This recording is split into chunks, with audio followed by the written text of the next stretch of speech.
meus alunos do quarto ano, tudo bem com vocês? Estão preparados para mais uma aula de ciência nessa semana? Espero que sim! Olha só, gente, na nossa aula de hoje, nós vamos concluir as fichinhas que estão faltando, tá bom? Do livro 1, a partir da página 89 do livro de ficha de vocês. Então, pega ela agora e vamos lá com a tia Ju terminar essa correção. Olha só, galera, essa primeira questão, ele diz o seguinte, vão fazendo aí comigo, tá? Se for necessário, vocês vão pausando o vídeo, vão copiando, e em seguida dá play novamente e continua, tá certo? Encontre no quadro a seguir os nomes das mudanças de estados físicos da água. Então, quando a água muda seu estado físico, ela recebe alguns nomes diferentes, não é? Então, é com base nesses nomes que a gente vai responder essa cruzadinha, certo? Então, esquece palavras, na verdade. Primeiro, a gente pode encontrar aqui o nome condensação, na vertical. O próximo, solidificação. Tá até lá embaixo, vai até o O. Fusão aqui no meio. E vaporização. Vaporização está aqui, vai até o O lá embaixo, tá? Então, são esses 4 nomes que significam os processos das mudanças de estado físico da água.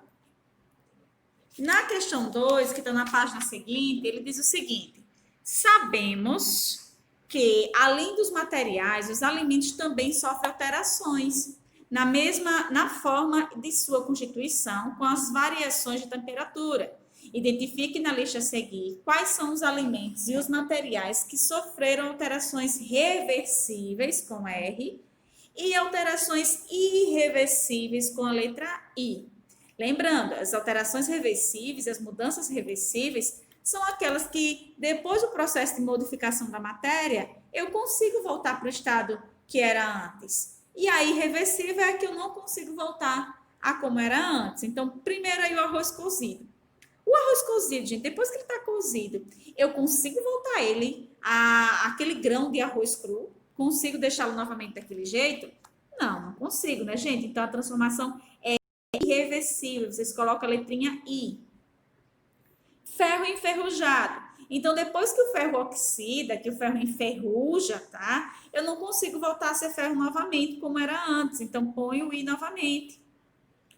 Ferro dilatado. Dilatado é quando aumenta de tamanho, difere a forma. Então, eu consigo, se eu deixar, por exemplo, a temperatura quente, o ferro dilata.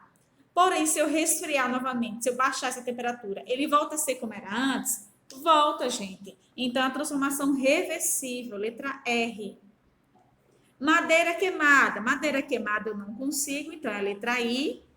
Iogurte é irreversível também, eu não consigo voltar ao estado inicial do leite. E nem o purê de batatas, também é irreversível. Então, todas são reversíveis, só não o ferro dilatado. Terceira questão. O iogurte é um alimento que resultou da transformação do leite. A seguir, indique os principais fatores que contribuíram para essa transformação acontecer. E aí, galerinha, quem gosta de iogurte aí, eu gosto. Então, quem gosta, vamos lá se dedicar para responder essa questão. Quais os principais fatores, gente, que contribuíram para que o leite se transformasse em iogurte? E aí? O recipiente do leite, temperatura, ação de bactérias, presença de fungos. E aí, vocês sabem? Gente, primeiro é a temperatura, tá? A alteração da temperatura do leite faz com que transforme. E também a ação de bactérias, isso mesmo. Vocês estão lembrados que a tia comentou em sala, quando foi falar um pouquinho sobre a ação das bactérias, que nem todas as bactérias são ruins. Existem aquelas bactérias que agem na fermentação do leite, na transformação em iogurte, por exemplo, que elas são chamadas mais conhecidas como lactobacilos, que tem até naquele leitinho fermentado que vocês costumam tomar, que são bactérias que ajudam a transformar a matéria e que produz outro tipo de alimento, como é o caso aí do leite, que transformou em iogurte, tá certo? A letra B, ele diz assim, você sabe quais bactérias atuam na transformação do leite no iogurte? E aí, vocês sabem? Eu acabei de falar uma. Pesquise na internet ou nos rótulos desse alimento para responder. Então, a tia já vai adiantar aqui para vocês. As bactérias, gente, que transformam o leite em iogurte são do gênero Lactobacillus streptococcus, tá? Então, a tia vai deixar aqui os nomes. Lactobacillus.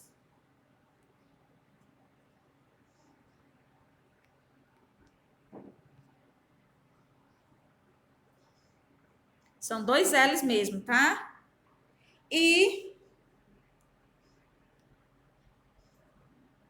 Streptococcus, que é um C. São 2 Cs, tá, gente? Juntinhos. Isso, então esses 2 nomes de bactérias aí que agem nessa transformação do leite em iogurte. Na página 91, ele diz o seguinte: muitos organismos têm a capacidade de decompor matéria orgânica.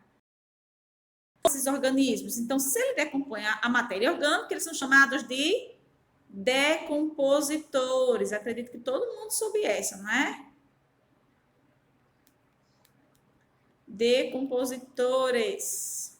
Escrevam bem bonitinho, tá, gente? Eu queria estar escrevendo assim, porque realmente para escrever aqui fica complicado, mas vocês escrevam direito, tô de olho. Até porque vocês precisam me mandar a foto dessa atividade pronta. Como acontece a degradação da matéria orgânica? Então, como é que acontece essa decomposição? Preste atenção, gente, para que vocês escrevam aqui direitinho. Com a quebra das substâncias que formam a matéria orgânica, acontece a redução do tamanho das moléculas daquela matéria orgânica e a separação desses nutrientes para que possam ser reaproveitados pelos vegetais. Então, como é que acontece? Resumindo, as moléculas daquele lixo orgânico que está ali para ser decomposto, elas são quebradas em tamanhos menores e é separado nesse processo os nutrientes para que esses nutrientes sirvam para os vegetais, para o crescimento de novos vegetais, tá certo? Segunda questão, observe as seguintes imagens e escreva o nome apenas dos organismos que atuam como decompositores de matéria orgânica. Então, aqui a gente tem 3 imagens. Dessas 3 imagens aí, qual ou quais atuam na decomposição da matéria orgânica, gente? Esse pássaro aqui vai atuar? Não, não é? Então, aqui a gente deixa em branco, a gente só vai escrever nos que atuarem. Essa imagem aqui são o quê, gente? São bactérias, sim, bactérias são decompositoras. Bactérias. E esse embaixo aí são fungos. Fungos, ok? A terceira questão agora, da página 92, ela é bem legal, vocês vão gostar. Diz assim, ó, quais organismos atuam na reciclagem de nutrientes da natureza? A gente já sabe aqui, os decompositores são as bactérias e os fungos, não é? E além deles também existem outros, tá? Como, por exemplo, a minhoca, o urubu, tá? Que é uma ave que age também na decomposição. Então, vocês vão desenhar nessa página aqui bem bonito, as bactérias, fungos, minhocas e urubu, aqui no gramado, pode ser, tá? As bactérias se desenham aí no solo, desenha uma matéria orgânica, algum resto de alimento, alguma coisa para representá-los. Pintem e deixe bem bonito e manda para a tia Ju. Vamos agora para a página 93. A página 93, na ficha 9, ele diz assim: as minhocas geralmente são encontradas no solo. Observe a imagem a seguir e responda as questões. Do que as minhocas se alimentam, gente? Vocês sabem do que as minhocas se alimentam? O que as minhocas comem? Você vê assim, ó. As minhocas, elas se alimentam de quê? Da matéria orgânica, do lixo orgânico. Tá certo? Letra B. O que as minhocas produzem depois de se alimentarem e defecarem? Então, as minhocas, elas produzem o humus, tá? E qual é a utilidade, na letra C já? E qual é a utilidade do humus produzido pelas minhocas? Para que serve esse tal de humus aí? O humus, gente, ele é um tipo de fertilizante, tá certo? Por que ele é fertilizante? Porque ele contém muitos nutrientes, como sais minerais, de que as plantas precisam e podem usar para se desenvolverem, tá bom? Então, a utilidade do humus, que é um fertilizante, ela ajuda as plantas a crescerem fortes e saudáveis, tá certo? Já na letra D, ele diz o seguinte: por que as minhocas são importantes para o meio ambiente? Vamos lá. As minhocas, gente, elas são importantes porque elas contribuem para a reciclagem da matéria orgânica, principalmente em sistema de compostagem ou vermicompostagem, como a gente viu lá no nosso livro, tá certo? Então, as minhocas são importantes porque elas decompõem a matéria orgânica, tá bom? Outra questão, marque a alternativa que apresente apenas materiais orgânicos e depois escreva por que as demais afirmativas não estão corretas, não estão certas. Vamos lá. Restos de comida e talheres descartáveis. Restos de comidas junto com talheres descartáveis. Esse lixo todo junto são materiais orgânicos? Os talheres descartáveis não são, né, gente? É inorgânico. Restos de frutas, verduras, alimentos preparados e excrementos são materiais orgânicos? Sim, são materiais orgânicos. Alimentos como arroz e feijão, pão, animais mortos, tudo bem. Mas aí latinhas de sardinha, não. Lata não é material orgânico. Então a gente não marca, só marca X aí nesse primeiro. E embaixo, nessas linhas aqui embaixo, vocês vão escrever a primeira afirmação e a segunda afirmação, dizendo por que é que não é, como a tia acabou de falar. Por exemplo, aqui nessa primeira, ele diz assim, ó, restos de comida e talheres descartáveis. Vocês vão colocar aqui. Número 1, pontinho. Os talheres descartáveis são de plástico e, portanto, são lixo inorgânico. Aí depois o 3 aqui, não é? Faz o 3. Vamos considerar esse do meio como 2. As latinhas de sardinha são metais inorgânicos e podem ser separados para reciclagem. Aí vamos agora para a terceira questão. A terceira questão é a ilustração, tá? Tem aí a matéria orgânica, como se fosse um ciclo, não é, gente? Transformado em micro-organismos, transforma em nutrientes para as plantas e volta novamente para a matéria orgânica. Que legenda você daria para esse esquema? Esse esquema aí está representando o quê? É o ciclo, por exemplo, da água? É o ciclo da decomposição da matéria orgânica? E aí? Que tipo de procedimento é esse aqui da imagem, gente? Acertou quem pensou aí que é o ciclo da matéria orgânica no solo, tá certo? E letra B, como está o organismo indicado por A? Esse organismo aqui, essa plantinha, como é que está essa planta? Ela está amarelada, ela está em estado de decomposição, tá certo? E letra C, quais são os organismos indicados por micro-organismos? Então, eu tenho os organismos e tenho os micro-organismos. Micro dá a ideia de pequeno, macro de maior. Então, quando eu falo micro-organismos, são aqueles organismos que são tão pequenininhos que eu não consigo visualizar com o meu olho, tá? Por exemplo, eu tenho aí na seleção de micro-organismos alguns tipos de fungos e as bactérias, que são micro-organismos, tá bom? Vamos agora para a nossa última fichinha, na página 95. Ele diz assim, ó, observe as seguintes imagens e atente para as legendas de cada uma. Então, a legenda é essa informação que tem aqui embaixo, tá certo? Aqui. Então, a primeira, ela diz assim, representação do ciclo da matéria orgânica no solo. Segundo, restos de vegetais isolados no solo. Qual a importância dos decompositores para o meio ambiente? Essa pergunta aqui, ela mais ou menos é parecida na questão da letra D, não é? Quando ele pergunta da letra D da ficha 9, da página 9, quando ele pergunta em contribuir para a reciclagem da matéria orgânica. Os decompositores, gente, eles são importantes porque ele recicla, eles decompõem a matéria orgânica. E o lixo orgânico não fica acumulado, não é? Como o lixo inorgânico, por exemplo. Diminui a poluição do ambiente dessa forma.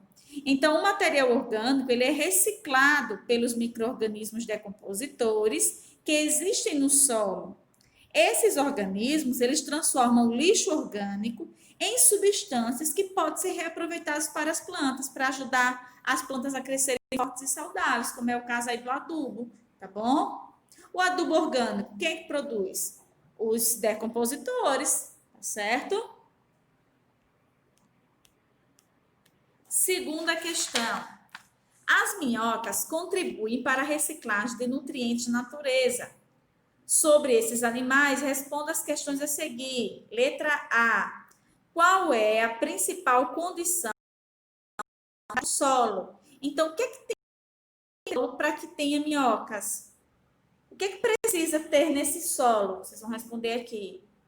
E aí, precisa ter matéria orgânica, lixo orgânico, restos de alimento, restos de cascas de frutas, tá bom? Que estejam apodrecendo, ou seja, que estejam no solo.